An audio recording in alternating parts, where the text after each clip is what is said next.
चलिए देर न करते हुए समझते हैं अर्धचालक के बारे में। अर्धचालक को पहले भी हम लोग परिभाषा दिए थे, फिर आज दूसरी बार विभाजन के लिए परिभाषा दे रहे हैं। अर्धचालक वैसा पदार्थ जिसमें चालन बैंड और संयोजी बैंड एक दूसरे के कुछ दूरी पर होते हैं। चालन बैंड और संयोजी बैंड एक दूसरे के कुछ दूरी पर होते हैं। अर्धचालक में ऊर्जा अंतराल का मान 2 इलेक्ट्रॉन वोल्ट से कम होता है। अर्धचालक में ऊर्जा अंतराल का मान 2 इलेक्ट्रॉन वोल्ट से कम होता है।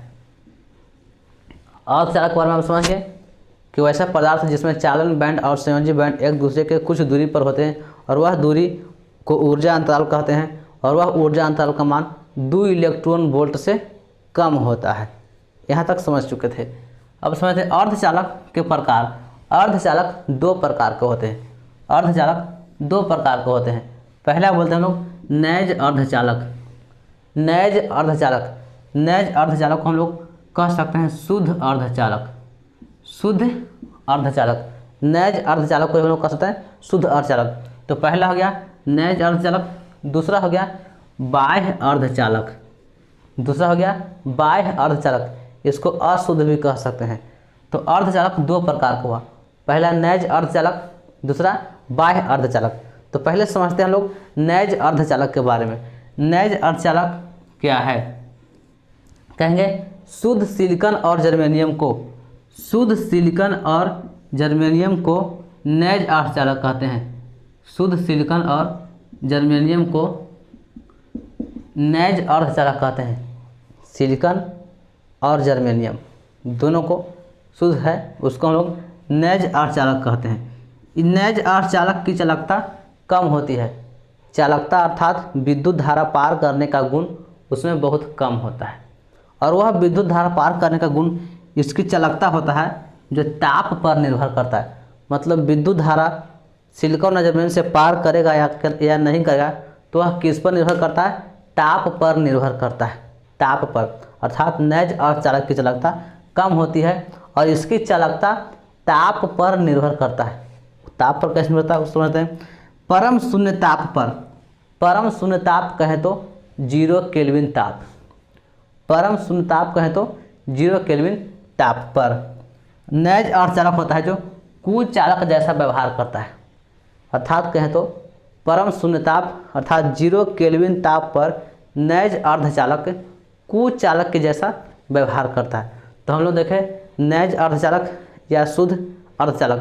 कहेंगे शुद्ध सिलिकॉन और जर्मेनियम को नैज अर्धचालक कहते हैं। इसकी चालकता बहुत कम होती है। इसकी चालकता क्या होता है? बहुत कम कह सकते हैं। इसकी चालकता ताप पर निर्भर करती है। इसकी चालकता ताप पर निर्भर करती है। और परम शून्य ताप पर अर्थात 0 केल्विन ताप पर यह कुचालक की तरह व्यवहार करता है। यदि हमको इसको चालक की तरह व्यवहार कराना है तो ताप बढ़ाना पड़ेगा, इंक्रीज करना पड़ेगा। अब समझिए हम सिलिकॉन और जर्मेनियम का कोई ऐसा उपकरण बनाएंगे, एक इलेक्ट्रॉनिक उपकरण जिसमें सिलिकॉन और जर्मेनियम को डाल देंगे और उसको हम बार बार बाहर से ताप देंगे ताकि वह चालक की तरह व्यवहार करे।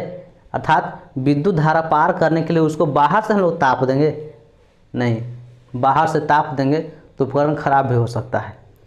तो इसमें यही कहा गया कि ताप शून्य होता है, यानी 0 केल्विन ताप होता है तो वह कुचालक की तरह व्यवहार करता है। और 0 केल्विन ताप से जैसे जैसे तापमान बढ़ता है तो वह चालक की तरह व्यवहार करता है। अर्थात हम उसको तापमान को बढ़ाएंगे। क्या करेंगे? तापमान को बढ़ाएंगे तो वह नैज अर्धचालक होता है जिसकी चालकता बढ़ जाती है, अर्थात विद्युत धारा पार करने लगता है। ताप बढ़ाने से क्या होता है? देखिए क्या होता है। ये सिलिकॉन है, ये फिगर में आपको जर्मेनियम दिखाया गया है। ये सिलिकॉन 4 बंधन के साथ, एक सिलिकॉन, दूसरे सिलिकॉन, तीसरे सिलिकॉन, मतलब सिलिकॉन पदार्थ है ना। ये सिलिकॉन के जितना परमाणु है सभी आपस में 4 बंधन के साथ जुड़ा हुआ है। 4 बंधन के साथ जुड़ा हुआ है। यह सिलिकॉन इसके साथ 4 बंधन के साथ, यह सिलिकॉन इसके साथ 4 बंधन के साथ, ये सब 4 बंधन के साथ जुड़ा हुआ है। ठीक उसी प्रकार से यह जर्मेनियम है। जर्मेनियम के अंदर भी बहुत सारा परमाणु होगा और सभी परमाणु चार्जर बंधन से जुड़ा हुआ है। जब इसमें ताप नहीं दे रहे हैं, यानी परम शून्य ताप है, 0 केल्विन ताप है, तो ये सब लगा कुचालक है। यहाँ से लाइन जोड़ेंगे, उधर से पार नहीं होगा लाइन। यहाँ से लाइन अगर देंगे, यहाँ से ना विद्युत धारा प्रवाहित करेंगे तो उधर विद्युत धारा प्रवाहित नहीं होगा, कुचालक की तरह व्यवहार करेगा। जर्मेनियम भी वही बात होता है, इसमें भी यहाँ से लाइन जोड़ेंगे देंगे तो उधर से लाइन प्रवाहित नहीं होगा। लाइन प्रवाहित करने के लिए इसको ताप बढ़ाना पड़ता है। इसका भी क्या करना पड़ता है, ताप बढ़ाते हैं। तो ताप बढ़ाते हैं तो क्या होता है, देखिए इसका प्रभाव। जब ताप बढ़ाते हैं तो यह सिलिकॉन है ना, इस बंधन इसके साथ जो चार्जर इलेक्ट्रॉन से चार्जर बंधन इलेक्ट्रॉन से साझा करके जुड़ा हुआ है, तो तापमान बढ़ाने से इलेक्ट्रॉन उत्तेजित होते हैं। उत्तेजित होता है तो यह बंधन टूट जाता है। यह बंधन क्या होता है, टूट जाता है। कहीं यहाँ से बंधन टूटा, यहाँ से टूटा, यहाँ से टूटा, तो बंधन टूटा तो इलेक्ट्रॉन तेजी से, इलेक्ट्रॉन का यहाँ से टूट गया तो तेजी से इलेक्ट्रॉन का हुआ वह बंधन बनाने के लिए घूमने लगेगा। इसके पास जाएगा, फिर इसके पास जाएगा, फिर इसके पास जाएगा, और वही ताप और ज़्यादा बढ़ेगा तो सभी का बंधन टूट जाएगा और सभी इलेक्ट्रॉन है जो इसके चारों ओर चलने लगेंगे। इलेक्ट्रॉन मुक्त इलेक्ट्रॉन की तरह चलने लगे। तो आपको याद होगा, हम बताए हैं कि जिस पदार्थ में मुक्त इलेक्ट्रॉन पाया जाता है वह पदार्थ चालक की तरह व्यवहार करता है, अर्थात वह विद्युत धारा का सुचालक होता है, उससे विद्युत धारा प्रवाहित करता है। तो यहाँ भी हम लोग ताप बढ़ाएं तो जो इसके इलेक्ट्रॉन था, जो पहले अस्थायी रूप से बंधन बना करके बंधा हुआ था, कुछ चालक की तरह व्यवहार कर रहा था, अब हम लोग ताप बढ़ाएं तो वह बंधन का होकर टूट गया और वह इलेक्ट्रॉन है ना मुक्त इलेक्ट्रॉन की तरह घूमने लगा। और मुक्त इलेक्ट्रॉन की तरह घूमने लगा तो इससे विद्युत धारा प्रवाहित होने लगा। इसीलिए कहते हैं इसकी चालकता ताप पर निर्भर करता है, और ताप बढ़ाते हैं तब यह सुचालक यानी विद्युत धारा के चालक की तरह व्यवहार करता है। ठीक उसी प्रकार से जर्मेनियम भी है, इसमें भी ताप बढ़ाते हैं तो यह जर्मेनियम दूसरे जर्मेनियम के साथ जो बंधन बना के है वह बंधन का होता है टूट जाता है, और टूटने के साथ इसके इलेक्ट्रॉन चारों ओर घूमने लगता है और वह मुक्त इलेक्ट्रॉन की तरह घूमने लगता है। और जब मुक्त इलेक्ट्रॉन की तरह घूमेगा तो उससे विद्युत धारा प्रवाहित हो जाएगा। तो यह भी क्या होता है, विद्युत धारा प्रवाहित हो जाता है। तो यानी शुद्ध सिलिकॉन और जर्मेनियम जब ताप बढ़ाएंगे तब वह विद्युत धारा पार करेगा, ताप नहीं बढ़ाएंगे तो विद्युत धारा प्रवाहित नहीं होगा। एक उपाय है, हम लोग बिना ताप बढ़ाए विद्युत धारा प्रवाहित करवा सकते हैं शुद्ध सिलिकॉन और जर्मेनियम को। जहाँ बिना ताप बढ़ाए शुद्ध सिलिकॉन और जर्मेनियम से विद्युत धारा प्रवाहित कर सकते हैं। अब जब बिना ताप बढ़ाए इसमें से विद्युत धारा प्रवाहित करेंगे तो उसमें कुछ न कुछ जरूर ऐसा पदार्थ मिलाएंगे जिससे वह इलेक्ट्रॉन ज़्यादा हो या इलेक्ट्रॉन वह मुक्त इलेक्ट्रॉन के रूप में घूमने लगे, तो उसी को हम लोग बाह्य अर्धचालक कहते हैं। क्या बोलते हैं, बाह्य अर्धचालक, अर्थात नैज अर्धचालक था जो ताप बढ़ाने से विद्युत धारा प्रवाहित हो रहा था।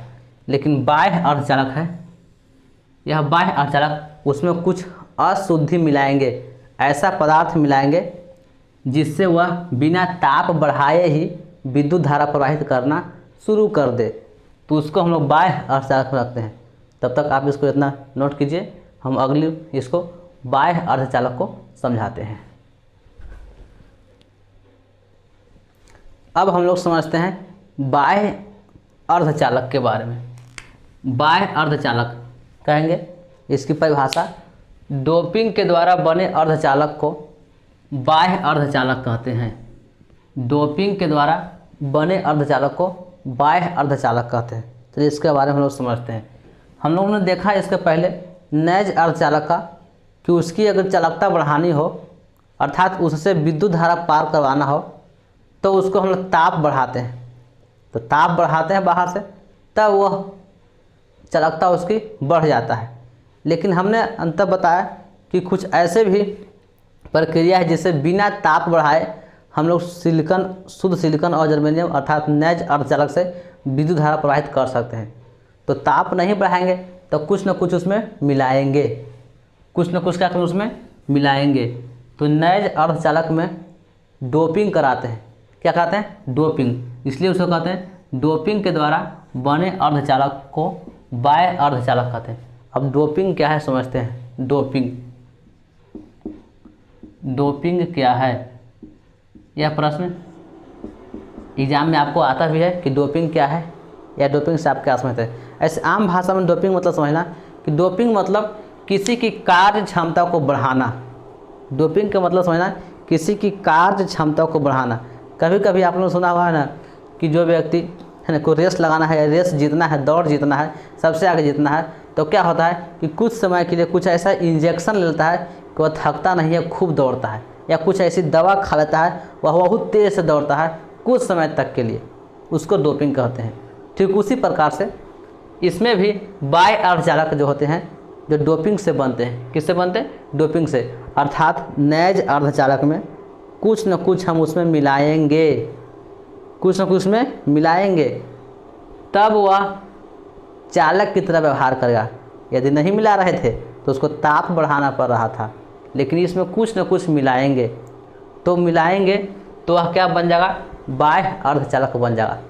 तो मिलाने की प्रक्रिया को ही हम लोग डोपिंग कहेंगे। पूछा डोपिंग क्या है तो कहेंगे नैज अर्धचालक की चालकता कम होती है। क्या बोलेंगे? नैज अर्धचालक की चालकता, नैज अर्धचालक की चालकता, अर्धचालक की चालकता कम होती है, कम होती है। नैज अर्धचालक की चालकता कम होती है।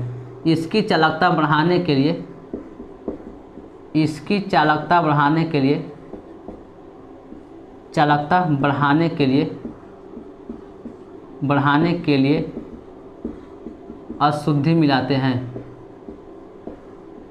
अशुद्धि मिलाते हैं। इसकी चालकता बढ़ाना है तो कुछ न कुछ उसमें अशुद्धि मिलाते हैं। तो अशुद्धि मिलाने की प्रक्रिया को डोपिंग कहते हैं।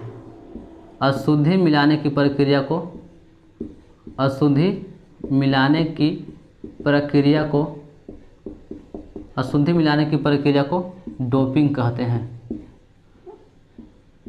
डोपिंग कहते हैं। ये डोपिंग के बारे में आप जान गए होंगे कि हम लोग नैज अर्धचालक में कुछ ऐसा पदार्थ मिलाएंगे जिससे बिना तापमान दिए ही वह चालक की तरह व्यवहार करने लगे, यानी चालक की तरह व्यवहार करना शुरू कर दे। तो डोपिंग आगे समझना कि जब नैज अर्धचालक में कुछ ऐसा अशुद्धि मिला दें जिससे वह बिना ताप दिए ही वह चालक की तरह व्यवहार करे, तो उसे ही हम लोग क्या बोलते हैं? डोपिंग कहते हैं। अब समझते हैं पहले हम लोग इसके बारे में। बाह्य अर्धचालक के बारे में समझा गया कि डोपिंग के द्वारा बने अर्धचालक को बाह्य अर्धचालक कहते हैं। मतलब उसमें कुछ न कुछ डोपिंग कराएंगे, बाहर से कुछ अशुद्धि डालेंगे। अब बाह्य अर्धचालक भी दो प्रकार के होते हैं। अब कौन सा पदार्थ मिला रहे हैं, डोपिंग के रूप में क्या क्या डोपिंग करवा रहे हैं, क्या मिला रहे हैं उसमें, उसके आधार पर तो ही बांट सकते हैं। तो उसके आधार पर दो तरह के होते हैं, यानी बाह्य अर्धचालक डोपिंग कराने के आधार पर दो प्रकार के होते हैं। बाह्य अर्धचालक डोपिंग कराने के आधार पर दो प्रकार के होते हैं। पहला एन टाइप बाह्य अर्धचालक। क्या है? एन टाइप बाह्य अर्धचालक। दूसरा है पी टाइप बाह्य अर्धचालक। एन टाइप बाह्य अर्धचालक आप आगे पीछे भी कह सकते हैं, पहले पी टाइप भी कह सकते हैं, एन टाइप भी कह सकते हैं। हमने पहले लिख दिया इसको एन टाइप बाह्य अर्धचालक, दूसरा लिखा पी टाइप बाह्य अर्धचालक।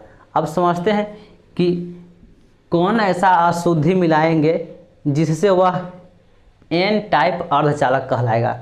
मतलब उसमें क्या मिलाएंगे तो एन टाइप कहलाएगा, और क्या मिलाएंगे तो वह पी टाइप कहलाएगा, जिससे बिना तापमान बढ़ाए ही विद्युत धारा प्रवाहित करना शुरू कर दे। तो समझते हैं पहला एन टाइप अर्धचालक। एन टाइप अर्धचालक के बारे में समझते हैं। कहेंगे कि सिलिकॉन और जर्मेनियम, अर्थात शुद्ध सिलिकॉन और जर्मेनियम, अर्थात नैज अर्धचालक। किसमें? नैज अर्धचालक में। किसमें? नैज अर्धचालक में। नैज अर्धचालक में पंच संयोजी अशुद्धि मिलाते हैं। कौन अशुद्धि? पंच संयोजी अशुद्धि मिलाते हैं। पंच संयोजी अशुद्धि मिलाते हैं। पंच संयोजी अशुद्धि कहें तो ध्यान दीजिएगा, पंच संयोजी अशुद्धि कहें तो nitrogen, phosphorus, nitrogen, phosphorus, arsenic, antimony, bismuth, ये सब पंच संयोजी अशुद्धि है। पंच संयोजी अशुद्धि का मतलब कहें तो नाइट्रोजन, फास्फोरस, आर्सेनिक, एंटीमनी और बिस्मथ, ये सब पंच संयोजी अशुद्धि है। आवर्त सारणी में देखा जाए तो यह 15th ग्रुप के तत्व हैं, अर्थात 15वें वर्ग के तत्व हैं। नाइट्रोजन, फास्फोरस, आर्सेनिक, एंटीमनी और बिस्मथ, ये सब पंच संयोजी अशुद्धि है। कहेंगे जब नैज अर्धचालक में पंच संयोजी अशुद्धि मिलाते हैं तो उसे एन टाइप बाह्य अर्धचालक कहते हैं। फिर से, जब नैज अर्धचालक में पंच संयोजी अशुद्धि मिलाते हैं, पंच संयोजी अशुद्धि मिलाते हैं, पंच संयोजी अशुद्धि मिलाते हैं तो उसे एन टाइप बाह्य अर्धचालक कहते हैं। एन टाइप बाह्य अर्धचालक कहते हैं, बाह्य अर्धचालक कहते हैं। यानी हम लोग उसमें पंच संयोजी अशुद्धि मिलाएंगे तब उसे एन टाइप बाह्य अर्धचालक कहते हैं। अब पंच संयोजी अशुद्धि मिलाते हैं, देखिए क्या होता है इससे। पंच संयोजी अशुद्धि मिलाएंगे तो हमें ताप देना नहीं पड़ेगा। हमारे एक ही मकसद है, ताप देना नहीं पड़े। शुद्ध सिलिकॉन और जर्मेनियम को बिना ताप बढ़ाए ही विद्युत धारा प्रवाहित करके दिखाना है, तो इसीलिए हम लोग इसमें कुछ डोपिंग करा रहे हैं, कुछ मिला रहे हैं। देखिए यह बाह्य अर्धचालक है जिसमें सिलिकॉन का उदाहरण लिया गया है। आप चाहें तो जर्मेनियम का भी उदाहरण ले सकते हैं। सिलिकॉन में क्या किया गया है, ये सिलिकॉन है, एक सिलिकॉन का परमाणु दूसरे सिलिकॉन के परमाणु से 4 बंधन से जुड़ा हुआ है, अर्थात 4 इलेक्ट्रॉन का साझा कर करके यह जुड़ा हुआ है। 4 इलेक्ट्रॉन से हर देखिएगा सिलिकॉन को देखिएगा फिगर में, तो ये भी 4 से, ये भी 4 से, ये सिलिकॉन है जो 4 इलेक्ट्रॉन के साथ जुड़ा हुआ है। इस सिलिकॉन के बारे में देखिएगा तो ये भी 4 इलेक्ट्रॉन से जुड़ा हुआ है, 4 इलेक्ट्रॉन से जुड़ा हुआ है। तो हम लोगों ने सोचा कि 4 इलेक्ट्रॉन से जुड़ा हुआ है, ऐसा करते हैं इसमें 5 संयोजी अशुद्धि अर्थात 5 इलेक्ट्रॉन से जुड़ने वाला पदार्थ को इसमें डाल देते हैं। 5 संयोजी अशुद्धि अर्थात 5 इलेक्ट्रॉन से जुड़ने वाला पदार्थ को इसमें डाल देते हैं और कहीं कहीं इसमें डोपिंग कराते हैं। तो क्या किए, कहीं कहीं सिलिकॉन को हटा करके 5 संयोजी अशुद्धि चले हटा, एक मान लेते हैं फास्फोरस को यहाँ डाल दिया, फास्फोरस को यहाँ भी लगा दिया, फास्फोरस को यहाँ भी लगा दिया, कहीं भी जगह पर जहाँ पर डाल दिया फास्फोरस को। ध्यान दीजिएगा यहाँ फास्फोरस लगाए हैं, यह पंच संयोजी अशुद्धि है। लेकिन इसको कितना इलेक्ट्रॉन मिल रहा है, 4 इलेक्ट्रॉन। कितने इलेक्ट्रॉन मिल रहा है, 4 इलेक्ट्रॉन। 1 इलेक्ट्रॉन इसके पास ज़्यादा है, 1 इलेक्ट्रॉन इसके पास क्या है, ज़्यादा है, 1 इलेक्ट्रॉन इसके पास ज़्यादा है। अब यह इलेक्ट्रॉन इसके पास जाएगा कि 1 इलेक्ट्रॉन ले लीजिए, 1 इलेक्ट्रॉन है ना, 1 इलेक्ट्रॉन से साझा कीजिए, 1 इलेक्ट्रॉन से साझा कीजिए, मतलब इसको 5 इलेक्ट्रॉन चाहिए।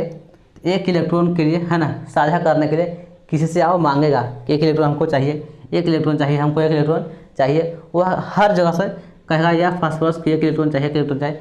वह 1 इलेक्ट्रॉन के चक्कर में यह पूरा सिलिकॉन को चक्कर लगाएगा, पूरा सिलिकॉन को चक्कर, क्योंकि इसके पास 1 इलेक्ट्रॉन है ना बच गया है। जी इलेक्ट्रॉन इसको और मिलेगा तो वह साझा करके अस्थायी बनेगा।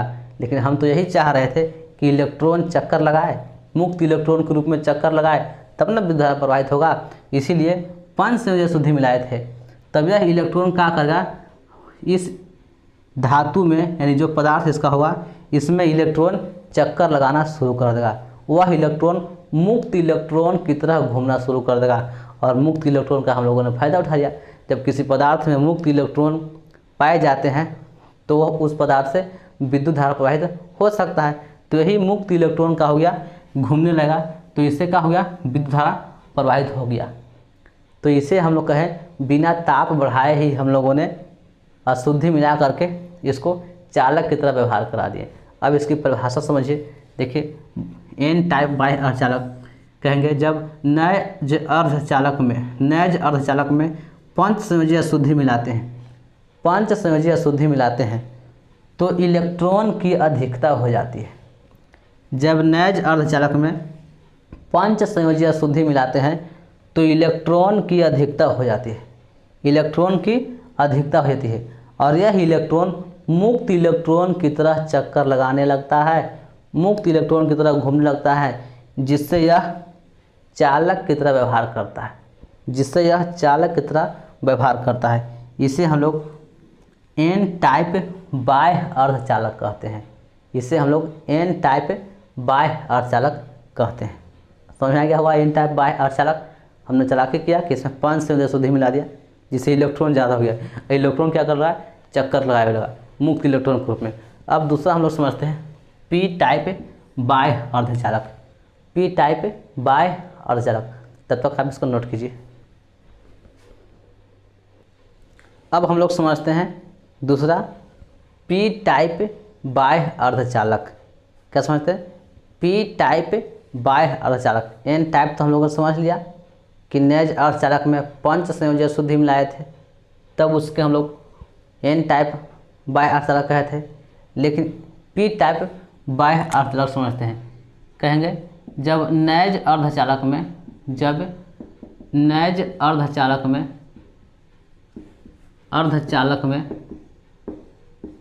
जब नैज अर्धचालक में त्रिसंयोजी अशुद्धि मिलाते हैं, त्रिसंयोजी अशुद्धि मिलाते हैं, त्रिसंयोजी अशुद्धि मिलाते हैं,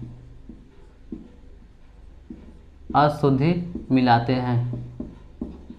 हैं तो छिद्रों की अधिकता हो जाती है, छिद्रों की अधिकता हो जाती है, अधिकता हो जाती है, छिद्रों की अधिकता हो जाती है, जिसे पी टाइप अर्धचालक कहते हैं। पी टाइप बाह्य अर्धचालक कहते हैं, बाह्य अर्धचालक कहते हैं। अब ध्यान दीजिएगा, इसमें नैज अर्धचालक में हम इसमें त्रिसंयोजी अशुद्धि मिलाएंगे, त्रिसंयोजी अशुद्धि मिलाएंगे तब उसको हम लोग बोलेंगे बाह्य, यानी पी टाइप बाह्य अर्धचालक। अब देखिए त्रिसंयोजी अशुद्धि क्या है, तो त्रिसंयोजी अशुद्धि में है boron, aluminium, boron, aluminium, gallium, boron, aluminium, gallium, indium, thallium. ये है त्रिसंयोजी अशुद्धि, अर्थात ये इसको कहें तो यह 13 ग्रुप के तत्व हैं। आवर्त सारणी में यह 13 ग्रुप यानी 13वें वर्ग के तत्व हैं। कौन कौन, boron, aluminium, gallium, indium, thallium. ये सब त्रिसंयोजी अशुद्धि के नाम से जाने जाते हैं।